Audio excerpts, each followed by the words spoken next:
premi BPJS Kesehatan mengemuka. Menteri Kesehatan Budi Gunadi Sadikin pun mengungkap alasan dibalik rencana kenaikan iuran BPJS Kesehatan. Selain defisit puluhan triliun, kenaikan iuran diperlukan untuk perluasan layanan.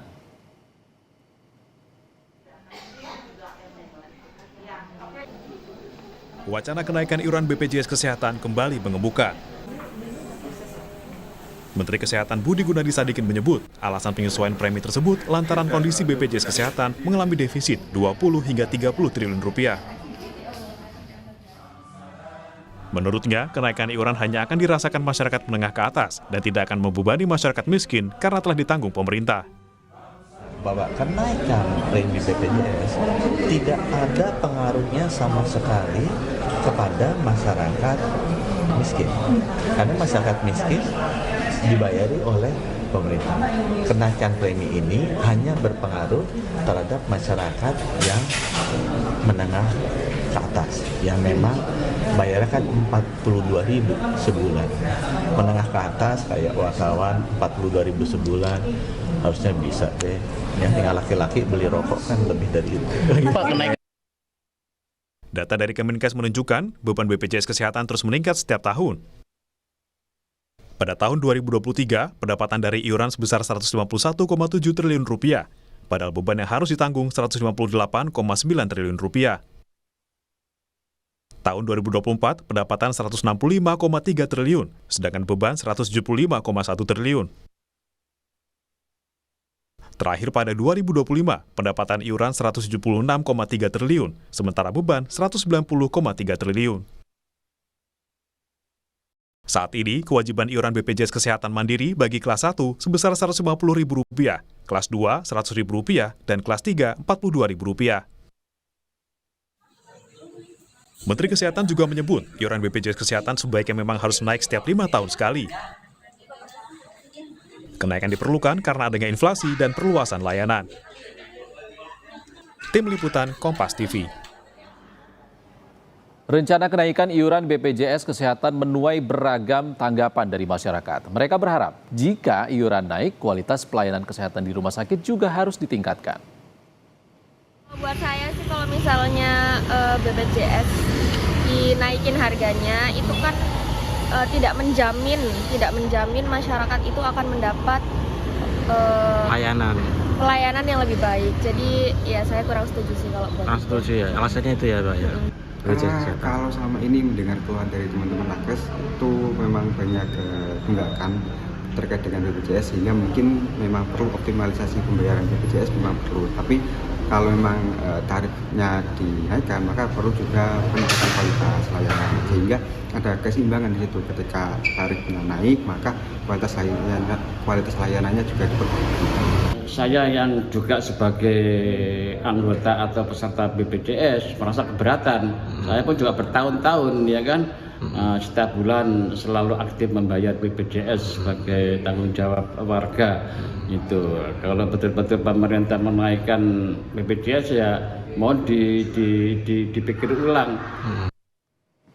Rencana kenaikan iuran BPJS Kesehatan, solusi tambal defisit atau justru akan membebani masyarakat? Kita bahas bersama Timbul Siregar, Koordinator Advokasi BPJS Watch. Selamat siang Pak Timbul.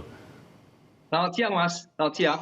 Pak Timbul, data BPJS Kesehatan PBI atau yang subsidi itu juga masih karut-marut. Sekarang iuran untuk peserta BPJS Kesehatan Mandiri malah akan dinaikkan. Kebijakan tepatkah ini? Ya, jadi memang kenaikan iuran itu menjadi sebuah keniscayaan di Undang-Undang SJSN disebut iuran itu ditinjau berkala. Di di Perpres 82 2018 disebutkan paling lama 2 tahun. Jadi kalau Menkes mengatakan 5 tahun itu juga sebenarnya sudah melanggar ketentuan Perpres 82 2018. Nah, tentunya memang kalau kita lihat cash flow-nya program JKN itu memang mengalami penurunan aset bersih yang memang mengancam terjadinya defisit secara keseluruhan. Karena sejak 2023, 2024, dan 2025 kemarin rasio klaimnya itu di atas 100%. Di 2023 dan 2024 itu sekitar 106%, maka defisit ya. Nah, tapi bisa ditutup oleh aset bersih yang memang masih dipegang oleh JKN, BPJS Kesehatan. 2025 meningkat lagi rasio klaimnya. Nah, ini yang akhirnya di 2026 ini aset bersih itu sudah semakin berkurang dan potensi terjadinya defisit di 2026 ini semakin terbuka karena memang sejak 2023 itu Permenkes 3 2023 itu menaikkan tarif inasi bijis dan kapitasi. Jadi biaya manfaatnya naik. Nah, kemudian juga pasien-pasien katastrofik itu meningkat dan juga kualitas kuantitasnya sehingga pembiayaannya semakin membengkak, semakin membesar. Nah, tetapi tidak diikuti oleh kenaikan iuran. Nah, itu kan rasio klaim kan biaya manfaat dibagi iuran, penerimaan iuran. Nah, ini yang memang menurut saya harus segera dinaikkan iuran itu supaya bisa mengimbangi ataupun melebihi biaya manfaat. Kalau dia lebih besar iuran ini, maka rasio klaim bisa di bawah 100%. Kalau rasio klaim di bawah 100% itu baik, yang bisa nanti membentuk aset bersih. Nah, jadi kembali persoalannya kan adalah yang dinaikkan siapa? Yang menurut saya dari 3 jenis kepesertaan di BPJS Kesehatan di program JKN ini kan ada penerima upah, PNS, TNI, Polri, pekerja swasta yang bayar 5%. Itu setiap tahun naik karena ada kenaikan upah minimum lah untuk pekerja swasta minimal. Persentasenya tetap, upahnya naik kan artinya iuran akan naik. Nah, yang kedua peserta mandiri. Kalau peserta mandiri sekarang kan sudah sangat sulit karena disandra oleh tunggakan iuran yang dijanjikan oleh Pak Menko PM sejak Oktober 2025 untuk dihapuskan. Menurut saya itu yang pertama dilakukan dulu dan direalisasikan sehingga peserta kelas 3 mandiri ini nanti tidak tersandra, dia bisa membayar iuran secara rutin tiap bulannya menjadi pendapatan real. Kalau selama ini kan iuran 6 bulanannya itu disandra oleh tunggakan iuran, harus bayar dulu semuanya, nggak mampu bayar tunggakan. Nah, iuran bulanannya tidak terbayar, akhirnya nonaktif. Nah, ini yang menurut saya tunggakan ini harus dihapus dulu.